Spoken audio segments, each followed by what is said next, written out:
Epic Audio Adventure presents The Moon-Bog by H.P. Lovecraft. Somewhere in some remote and fearsome region, I know not where, Dennis Barry has gone. I was with him the last night he lived among men and heard his screams when the thing came to him. But all the peasants and police in County Meath could never find him or the others, though they searched long and far. And now I shudder when I hear the frogs piping in swamps or see the moon in lonely places. I had known Dennis Barry well in America, where he had grown rich, and had congratulated him when he bought back the old castle by the bog at sleepy Kildare. It was from Kildare that his father had come, and it was there that he wished to enjoy his wealth among ancestral scenes. Men of his blood had once ruled over Kildare and built and dwelt in the castle, but those days were very remote, so that for generations the castle had been empty and decaying.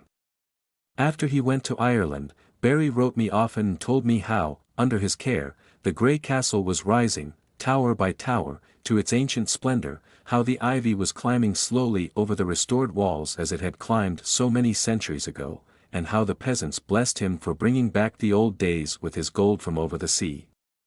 But in time there came troubles, and the peasants ceased to bless him and fled away instead, as from a doom. And then he sent a letter and asked me to visit him, for he was lonely in the castle with no one to speak to save the new servants and labourers he had brought from the north. The bog was the cause of all these troubles, as Barry told me the night I came to the castle. I had reached Kildare in the summer sunset, as the gold of the sky lighted the green of the hills and groves and the blue of the bog, where on a far islet a strange, old ruin glistened spectrally. That sunset was very beautiful, but the peasants at Ballalaw had warned me against it and said that Kildare had become accursed, so that I almost shuddered to see the high turrets of the castle gilded with fire. Barry's motor had met me at the Ballalaw station for Kildarius. Off the railway, the villagers had shunned the car and the driver from the north, but it whispered to me with pale faces when they saw I was going to Kildare. That night, after our reunion, Barry told me why. The peasants had gone from Kildare because Dennis Barry was to drain the great bog. For all his love of Ireland, America had not left him untouched, and he hated the beautiful wasted space where peat might be cut and land opened up.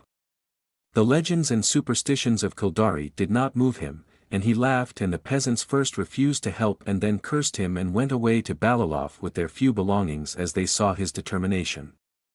In their place, he sent for labourers from the north, and when the servants left, he replaced them likewise. But it was lonely among strangers, so Barry had asked me to come. When I heard the fears which had driven the people from Kildare, I laughed as loudly as my friend had laughed, for these fears were of the vaguest, wildest, and most absurd character. They had to do with some preposterous legend of the bog and of a grim guardian spirit that dwelt in the strange olden ruin on the far islet I had seen in the sunset. There were tales of dancing lights in the dark of the moon and of chill winds when the night was warm, of wraiths in white hovering over the waters, and of an imagined city of stone deep down below the swampy surface.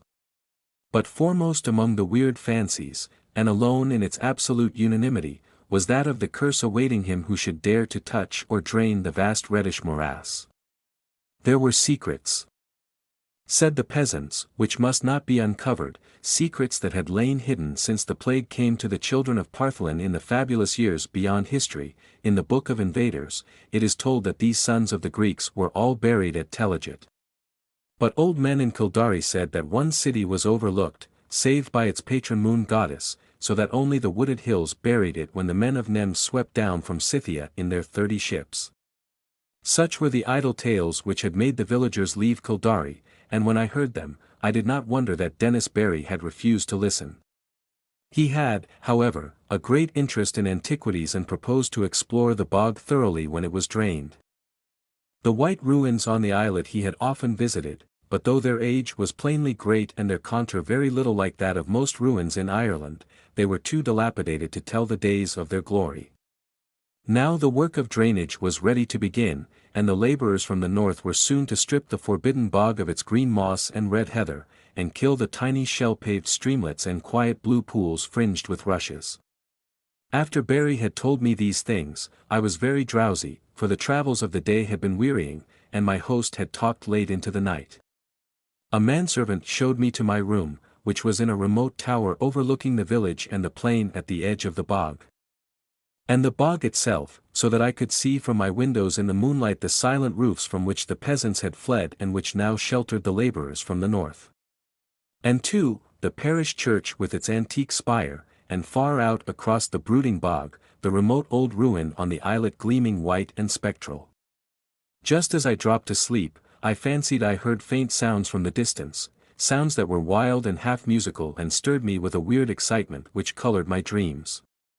But when I awoke next morning, I felt it had all been a dream, for the visions I had seen were more wonderful than any sound of wild pipes in the night could have influenced. By the legends that Barry had related, my mind had in slumber hovered around a stately city in a green valley where marble streets and statues, villas and temples, carvings and inscriptions all spoke in certain tones of the glory that was Greece. When I told this dream to Barry, we both laughed, but I laughed the louder because he was perplexed about his laborers from the north. For the 6th time, they had all overslept, waking very slowly and dazedly, and acting as if they had not rested, although they were known to have gone early to bed the night before. That morning and afternoon, I wandered alone through the sun-gilded village and talked now and then with idle laborers, for Barry was busy with the final plans for beginning his work of drainage. The laborers were not as happy as they might have been, for most of them seemed uneasy over some dream which they had had, yet which they tried in vain to remember. I told them of my dream, but they were not interested until I spoke of the weird sounds I thought I had heard. Then they looked oddly at me and said that they seemed to remember weird sounds too. In the evening, Barry dined with me and announced that he would begin the drainage in 2 days. I was glad, for although I disliked to see the moss and the heather and the little streams and lakes depart, I had a growing wish to discern the ancient secrets the deep, matted peat might hide. And that night, my dreams of piping flutes and marble peristyles came to a sudden and disquieting end. For upon the city in the valley I saw a pestilence descend, and then a frightful avalanche of wooded slopes that covered the dead bodies in the streets and left unburied only the temple of Artemis on the high peak, where the aged moon priestess lay cold and silent with a crown of ivory on her silver head. I have said that I awoke suddenly and in alarm. For some time, I could not tell whether I was waking or sleeping, for the sound of the flute still rang shrilly in my ears. But when I saw on the floor the icy moonbeams and the outlines of a lattice Gothic window, I decided I must be awake and in the castle at Kildare. Then I heard a clock from some remote landing below strike the hour of 2. And I knew I was awake. Yet still there came that monotonous piping from afar, wild, weird airs that made me think of some dance of fauns on distant Manales. It would not let me sleep, and in impatience, I sprang up and paced the floor. Only by chance did I go to the north window and look out upon the silent village and the plain at the edge of the bog. I had no wish to gaze abroad, for I wanted to sleep, but the flutes tormented me, and I had to do or see something. How could I have suspected the thing I was to behold? There, in the moonlight that flooded the spacious plain, was a spectacle which no mortal, having seen it, could ever forget. To the sound of reedy pipes that echoed over the bog, there glided silently and eerily a mixed throng of swaying figures, reeling through such a revel as the Sicilians may have danced to Demeter in the old days under the harvest moon beside the Chion. The wide plain, the golden moonlight, the shadowy moving forms, and, above all, the shrill monotonous piping produced an effect which almost paralyzed me.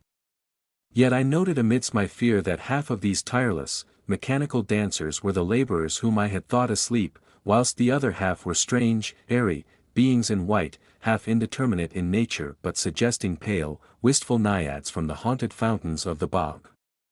I do not know how long I gazed at this sight from the lonely turret window before I dropped suddenly in a dreamless swoon, out of which the high sun of morning aroused me. My first impulse on awaking was to communicate all my fears and observations to Dennis Barry, but as I saw the sunlight glowing through the lattice east window, I became sure that there was no reality in what I thought I had seen. I am given to strange phantasms, yet I'm never weak enough to believe in them.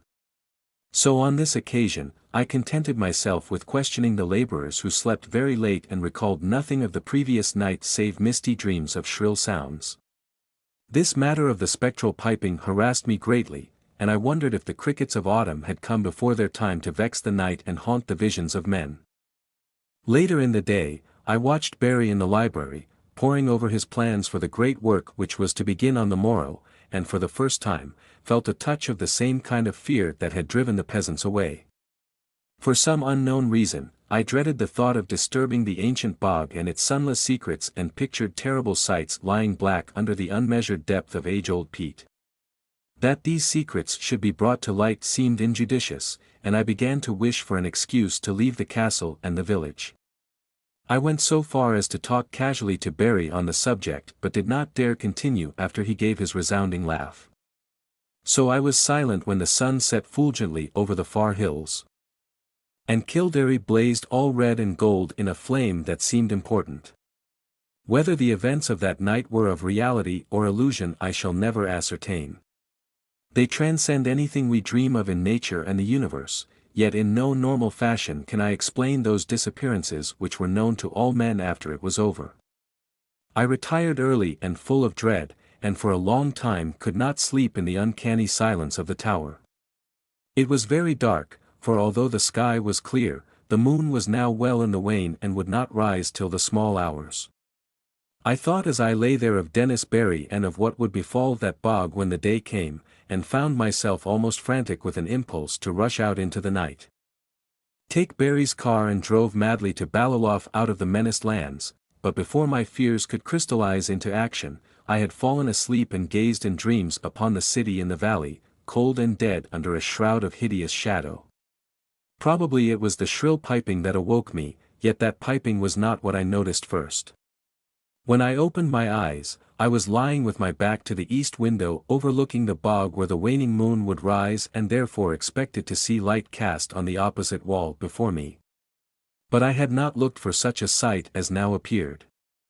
Light indeed glowed on the panels ahead, but it was not any light that the moon gives. Terrible and piercing was the shaft of ruddy refulgence that streamed through the Gothic window. And the whole chamber was brilliant with a splendor intense and unearthly. My immediate actions were peculiar for such a situation, but it is only in tales that a man does the dramatic and foreseen thing. Instead of looking out across the bog toward the source of the new light, I kept my eyes from the window in panic and fear and clumsily drew on my clothing with some dazed idea of escape. I remember seizing my revolver and hat, but before it was over, I had lost them both without firing the one or donning the other. After a time, the fascination of the red radiance overcame my fright, and I crept to the east window and looked out whilst the maddening, incessant piping whined and reverberated through the castle and over all the village. Over the bog was a deluge of flaring light, scarlet and sinister, and pouring from the strange olden ruin on the far islet. The aspect of that ruin I cannot describe. I must have been mad, for it seemed to rise majestic and undecayed, splendid and column-sanctured, the flame-reflecting marble of its facade blazing and piercing the sky like the apex of a temple on a mountaintop. Flutes shrieked and drums began to beat, and as I watched in awe and terror, I thought I saw a dark sultan form silhouetted grotesquely against the vision of marble and effulgence. The effect was titanic, altogether unthinkable, and I might have stared indefinitely had not the sound of the piping seemed to grow stronger at my left. Trembling with a terror oddly mixed with ecstasy, I crossed the circular room to the north window from which I could see the village and the plain at the edge of the bog. There, my eyes dilated again with a wild wonder as great as if I had not just turned from a scene beyond the pale of nature, for on the ghastly red-lit plain was moving a procession of beings in such a manner as none ever saw before, saving nightmares. Half gliding, half floating in the air, the white-clad bog wraiths were slowly retreating toward the still waters and the island ruin in fantastic formations suggesting some ancient and solemn ceremonial dance. Their waving translucent arms, guided by the detestable piping of those unseen flutes, beckoned in uncanny rhythm to a throng of lurching laborers who followed, dog-like, with blind, brainless, floundering steps, as if dragged by a clumsy but resistless demon will. As the naiads neared the bog without altering their course, a new line of stumbling stragglers zigzagged drunkenly out of the castle from some door far below my window, groped sightlessly across the courtyard and through the intervening bitter village, and joined the floundering column of laborers on the plain. Despite their distance below me, I at once knew they were the servants brought from the north, for I recognized the ugly and unwieldy form of the cook, whose very absurdness had now become unutterably tragic. The flutes piped horribly, and again I heard the beating of the drums from the direction of the island ruin. Then, silently and gracefully, the naiads reached the water and melted one by one into the ancient bog, while the line of followers, never checking their speed, splashed awkwardly after them and vanished amidst a tiny vortex of unwholesome bubbles, which I could barely see in the scarlet light, and as the last pathetic straggler, the fat cook sank heavily out of sight in that sullen pool. The flutes and the drums grew silent, and the blinding red rays from the ruins snapped instantaneously out, leaving the village of doom lone and desolate in the wan beams of a new-risen moon. My condition was now one of indescribable chaos, not knowing whether I was mad or sane, sleeping or waking. I was saved only by a merciful numbness. I believe I did ridiculous things, such as offering prayers to Artemis, Latona, Demeter, Persephone, and Pluton. All that I recalled of a classic youth came to my lips as the horrors of the situation roused my deepest superstitions. I felt that I had witnessed the death of a whole village and knew I was alone in the castle with Dennis Barry, whose boldness had brought down a doom. As I thought of him, new terrors convulsed me, and I fell to the floor, not fainting but physically helpless. Then I felt the icy blast from the east window where the moon had risen and began to hear the shrieks in the castle far below me.